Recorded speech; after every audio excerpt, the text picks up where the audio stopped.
Commemorazione della festa dei lavoratori, l'amministrazione comunale di Aragona oggi assente il sindaco Pendolino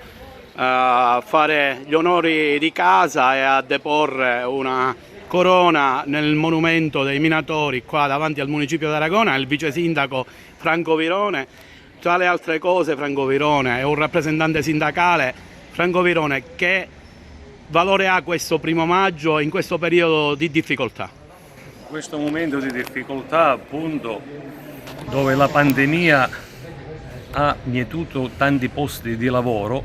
l'amministrazione comunale oggi depone questo mazzo di fiori in un monumento che ha un significato storico per Aragona, il monumento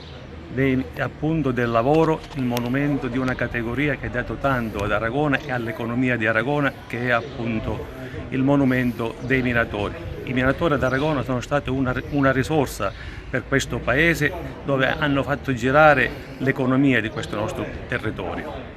Voglio dire che oggi questo mazzo di fiori deve essere un significato simbolico di speranza e di fiducia, perché in questi 2 anni, sia il 2020 che il 2021, sono stati anni tragici per quanto riguarda la pandemia e noi ci auguriamo che da oggi possa veicolare un